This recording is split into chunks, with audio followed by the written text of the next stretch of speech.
It was a nice Saturday afternoon when I finally decided to go see House of Gucci at my local theater. Equipped with my mediocre fashion knowledge, the ability to spot Tom Ford, Lagerfeld and Anna Wintour in the few scenes we have with them, and keeping in mind that Luc Mar review on the movie that I have recently seen, I was ready to embark on this journey. Keep in mind, the only thing that I knew about the plot is that Patrizia Reggiani will be doing unlawful things and that there will be a lot of product placement throughout the movie.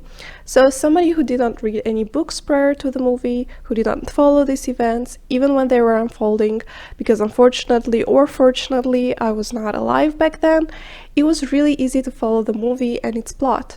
It was fairly long, 2.5 hours, but I always felt that there were things happening. I was not bored and I never checked the time during the movie. There was a fair dose of criticism of this movie when it came out.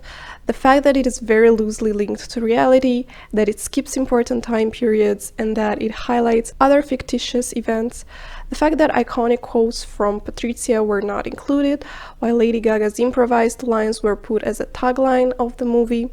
We're going to get into all of that and more. We're going to look into the process of filming, some behind-the-scenes facts. We're going to look at the costuming, set design, casting process, and so on and so forth. And at the end of this video, I will share my personal opinion and the review of the movie, whether I liked it or not, whether you should also watch it, and what I think about the level of fairness in portrayal of this very much real story. I will also keep this video fairly spoiler-free, so if you did not watch this movie yet, I think you will be fine watching this video, except for the main thing that I'm sure everybody must already know if they intend to see the movie. I mean, it's literally in the IMDb description and one of their taglines. So without further ado, andiamo! Molto bene, grazie. The story starts with Patrizia meeting Maurizio Gucci for the first time. All of the shooting actually took place in Italy in only 43 days, which actually sounds insane knowing how long the movie is, and the fact that the story takes place in Italy, New York and the Alps. All of the indoor scenes were shot in Cinecittà, an Italian filming studio, and a fun fact is that the filming actually ended 1 week earlier than anticipated. Lady Gaga was cast because the director Ridley Scott was very impressed with her performance in A Star is Born, a previous movie in which she acted. Ridley Scott said, "When I saw Lady Gaga in A Star is Born, I thought she's a real engine of creativity." However, the director let the actors improvise their lines in multiple instances, and including the father, son and House of Gucci line, which was Lady Gaga's idea and quickly became the tagline in every trailer and promotional material of the movie. Lady Gaga was really invested herself in the role, saying that she used method acting. This is a training method of actors to better understand their characters and their motivations, and even though it is a vast and complex concept, nowadays it basically means that not breaking character even when not filming. Many actors are actually opposed to this technique, some saying that you only see people employ method acting when they play awful characters, but nevertheless Lady Gaga said that for a year and a half she lived as Patrizia Reggiani, always speaking with an accent. Also regarding the accent, she underwent linguistic coach training in order to be able to speak with an Italian accent, and the reviews of the movie all over the interweb says that it sounds more like a Russian accent. I always find it really weird when a story contains characters in different country and everybody in the movie speaks English, and the only way they give it a cultural flavor is that they make the actors speak with an Italian accent. Why not speak Italian altogether? These are Italian characters in Italy speaking amongst each other. Why in the hell would they speak English? I really liked the quote of Bong Joon-ho, the director of Parasite, that said, "Once you overcome the 1-inch tall barrier of subtitles, you will be introduced to so many more amazing films." But anyway, in this movie, Lady Gaga, Adam Driver, Jared Leto and Al Pacino are all speaking with a supposedly Italian accent, and then Jeremy Irons tries in a few scenes and then switches completely to his British accent, because I guess he got tired. An Italian accent aside, I found the acting spectacular of all the actors, and Lady Gaga did create a very intriguing and entertaining character to watch. She would also say that she refused to meet up with Patrizia Reggiani, who is very much still alive and has gotten out of jail a few years ago. Lady Gaga said that she did not want to collude with her so that she will not portray her in a favorable light. However, with all the glitz and glam we see in the movie, I cannot help but wonder, doesn't the movie already kind of glorify her? I guess this becomes difficult when the story is based on real events. Then the movie is not just a story, it is tainted by real feelings of real people that participated in these events. And this is why I think if you abstract yourself from the real events and look at this movie simply from the perspective of a made-up story here to entertain you, then it becomes way more palatable. I really like this post explaining that it is important to see characters as narrative tools and not as people, and that this will lead to a lot more interesting fictional character discourse. And so in this case, a fictional character has more in common with a fictional chair than with a real person. When I think about a character in a movie or a book, I don't merely look if they are a good or a bad person, but also if they are employed correctly for story progression. And so in this case, even a character that would be a bad person can become a good character, since it is able to convey and create incredible and touching stories. But how does that relate to stories that are grounded in real-life events? Is there a certain responsibility that the author has to undertake when creating such stories and such characters, or are they given the free reins of imagination to create and show whatever they want? I would really love to hear your opinion. I think it's a very interesting topic of discussion. But back to Casa di Gucci, the method acting of Lady Gaga did not come with no consequences. She would talk about her deteriorating mental health while filming, and that in the last weeks of the shooting there would be a psychiatric nurse on set. She prepared extensively for the role, saying that she wrote her own biography of Patrizia Reggiani and that it had more than 80 pages. At the same time, she said that she did not read any other biographies written by other authors because she said that she wanted to make her own impression of the character from the many interviews, news articles, and other documents she could find. And the idea of this movie is not a fresh one either. Actually, Ridley Scott's wife acquired the rights to the book The House of Gucci, a sensational story of murder, madness, glamour, and greed by Sarah Gay Forden more than 20 years ago. All these years the story was benched because they were waiting for the right moment and the right people to portray this story, and only now they were able to do it. Patrizia Reggiani, the real person, not the character, was actually sad to hear that Lady Gaga does not want to meet her, but she approved of the casting. However, Patrizia Gucci, who is not Patrizia Reggiani, but the cousin of Maurizio Gucci, said that she did not like the movie because she thought that Al Pacino was less beautiful compared to Aldo Gucci, the character that he was playing. Such a weird comment. Jared Leto, who played Aldo's son, Paolo, who is also Maurizio's cousin, absolutely loved portraying his character.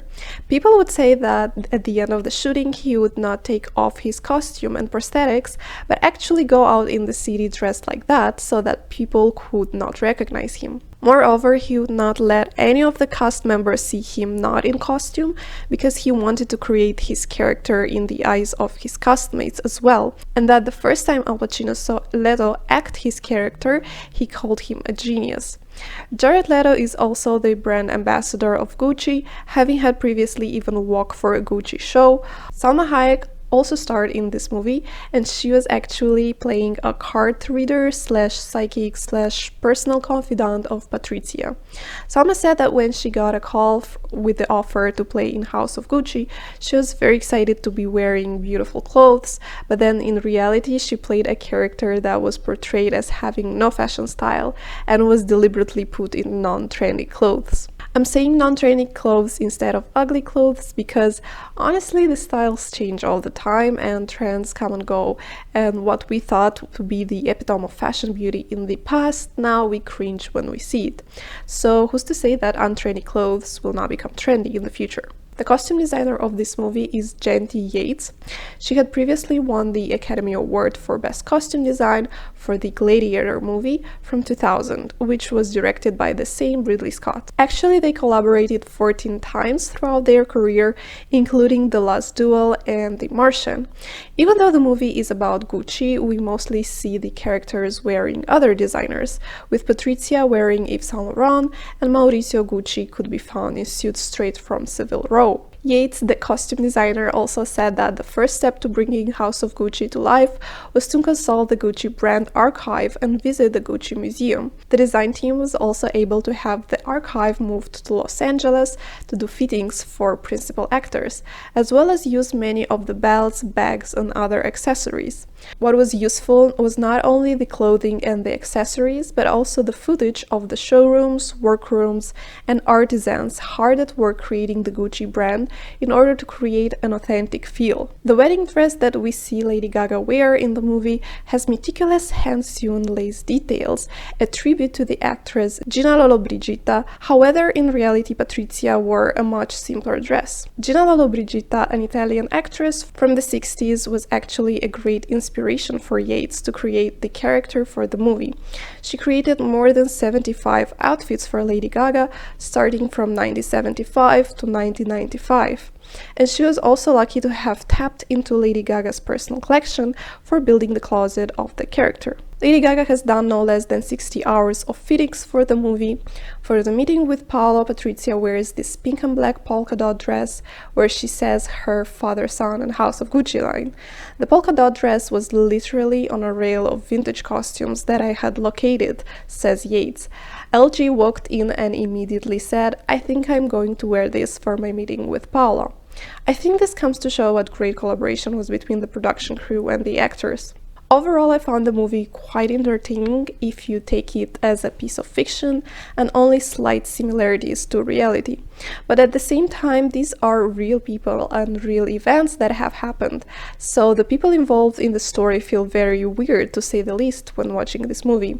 Tom Ford, who was the designer for Gucci in the year that Maurizio died, said, "The film is, well, I'm still not quite sure what it is exactly, but somehow I felt as though I had lived through a carcade when I left the theater. Was it a farce or a gripping tale of greed? I often laughed out loud, but was I supposed to? I was deeply sad for several days after watching House of Gucci, a reaction that I think only those of us who knew the players and the play will feel. It was hard for me to see the humor and camp in something that was so bloody. In real life, none of it was camp. It was at times absurd, but ultimately it was tragic." However, since the movie has a playful, campy style, and because none of the actors playing the Italian characters are actually Italian, it really feels at times that caricatures are being portrayed instead of actual characters, especially with the fake Italian accents. The movie had a lot of buzz when it came out.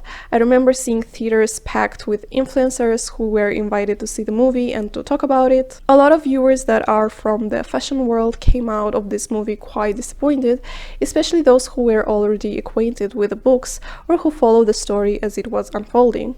Because at the end of the day, this movie has put in its goals to make tragic events entertaining, which is a very thin line to be walked on, especially if these are real events.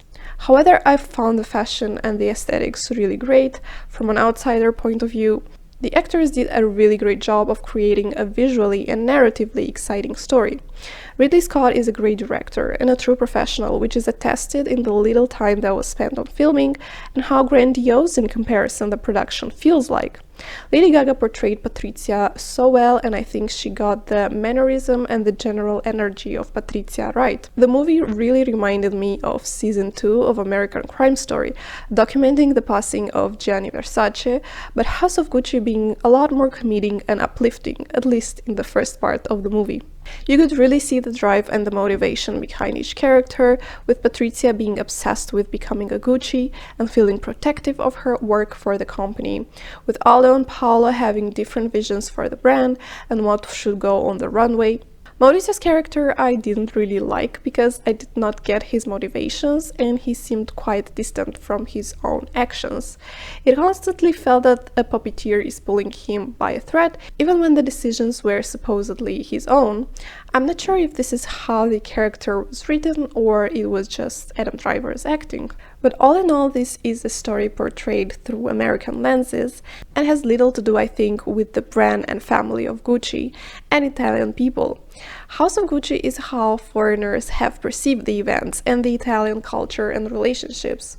It's an interesting lens, don't get me wrong, and it is very entertaining, but at the end of the day, it is important to make that distinction that we are not seeing an Italian story, but we are seeing an American story inspired by Italian people. Just like in the Memoirs of a Geisha that was extremely popular at its time and popularized Japanese culture for the Western audience, it was actually through the lens of an American writer and later through the lens of an American director, leading to a lot of inaccuracies and fake racial stereotypes. So the writers, the directors, and actors, are they not allowed to create stories based on other countries' culture? It's a very difficult question to answer, and as always, I might not have the answer to all of the questions that I ask myself in these videos. I'm just a girl who can spot Tom Ford and Lagerfeld in a few scenes, and enjoyed very much seeing the aesthetics built for this movie, including the fashion, locations, and set design. Let me know what you thought of the movie and whether you actually intend to see the movie after this review. And as always, have a great day and see you in the next video.